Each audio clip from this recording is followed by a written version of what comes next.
La Kriegsmarine fue la armada del Tercer Reich entre 1935 y 1945, marina de guerra en alemán.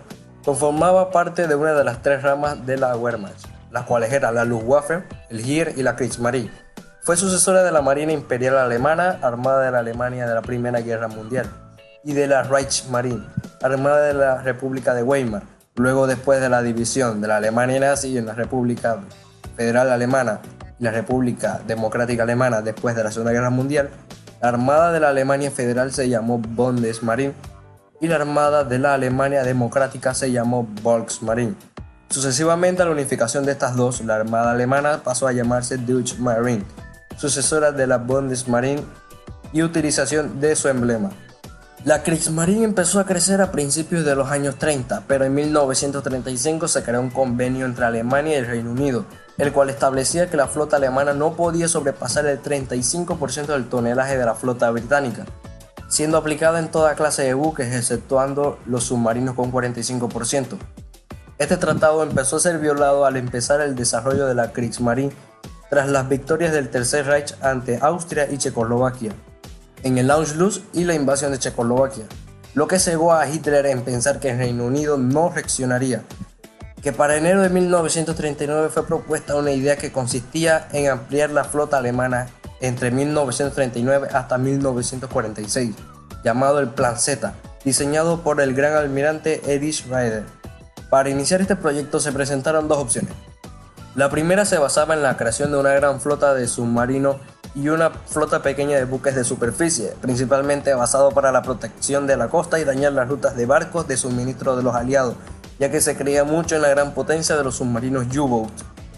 La segunda se basaba en la construcción de una gran flota de buques de superficie y una flota submarina mucho menor, una flota parecida a su antecesora Armada Imperial Alemana de la Primera Guerra Mundial. También planteaba la expansión del personal a 200.000 hombres con un gasto aproximado de 34.000 millones de Reichsmark, moneda utilizada en Alemania desde 1924 hasta 1948. Finalmente se inició el proyecto del 29 de enero de 1939 con algunas modificaciones. El proyecto se detuvo tras el estallido de la guerra y por diversos factores se canceló el proyecto por falta de materiales. Al comenzar la Segunda Guerra Mundial, la Kriegsmarine contaba con 6 acorazados, 12 cruceros pesados y ligeros, 21 destructores y 57 U-Boats. Además que 7 naves estaban en proceso de construcción, siendo superadas por la Armada británica, estadounidense y francesa. La Kriegsmarine obtuvo grandes victorias entre 1939 y 1942, pero a partir de 1943 las unidades de buques superficiales empezaron a ser ineficaces debido a restricciones en el combustible y las decisiones del mando supremo de la Armada. En cambio, los submarinos U-Boat, con su conocida táctica manada de lobos, que hicieron grandes estragos en las líneas de suministros aliados, principalmente en el Atlántico. Además que los U-Boats se hicieron 8 diseños distintos en los que cada uno se mejoraba el submarino en todas sus propiedades. Los oficiales más destacados de la Kriegsmarine fueron el gran almirante Erich Raeder, comandante general de la Kriegsmarine desde 1939 hasta enero de 1943, gran almirante Karl Dönitz, que fue comandante general de la Kriegsmarine a partir de 1943, sustituyendo la renuncia de Erich Raeder, y ocupó el puesto de Hitler al morir tomando las decisiones de la capitulación de la Alemania nazi. El almirante Hans-Georg von Friedeburg, que fue uno de los firmantes de las capitulaciones final de la Alemania nazi. La Kriegsmarine tuvo participación en las operaciones como la operación de conquista de Dinamarca y Noruega, en la cual la Kriegsmarine tuvo grandes pérdidas, pero al final de la operación fue todo un éxito. La batalla del Atlántico de la Alemania nazi tuvo muchas más victorias al comienzo y a la mitad de la guerra por sus avanzados y modernos submarinos U-Boats. Más de 3.500 buques mercantes y cerca de 170 buques de combate fueron hundidos por los U-Boats.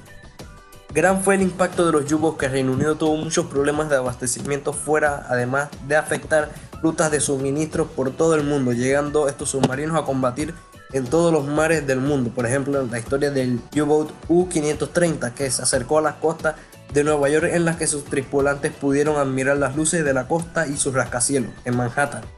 Finalmente, la Kriegsmarine fue derrotada cuando los aliados implementaron sonares, diseños de convoys escoltados por navíos de guerra y fuerza aérea y la máquina de Enigma, que descifraba los mensajes ocultos de los submarinos alemanes.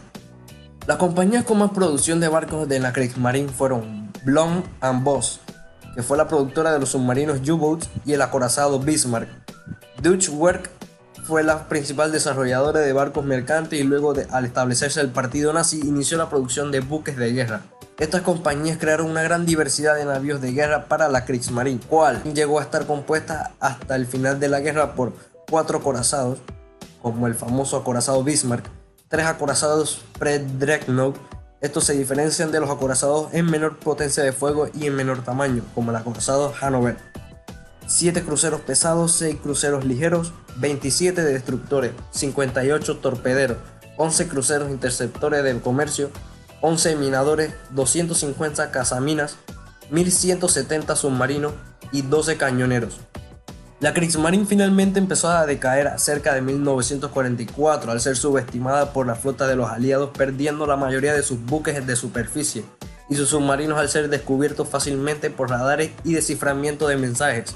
Para 1944, al empezar la contraofensiva soviética y la operación Overlord, la Kriegsmarine empezó a hundir sus barcos en sus puertos para evitar que sean usados por los aliados. Además de la escasez de gasolina, separaron las operaciones de sus navíos de superficie. Solo se usaban los que quedaban operativos para las evacuaciones de tropas y además que algunos submarinos se usaban para la protección de las costas por alguna posible invasión. Si la Kriegsmarine hubiera tenido más apoyo por parte del alto mando alemán, hubiera sido una de las mejores armadas de la historia.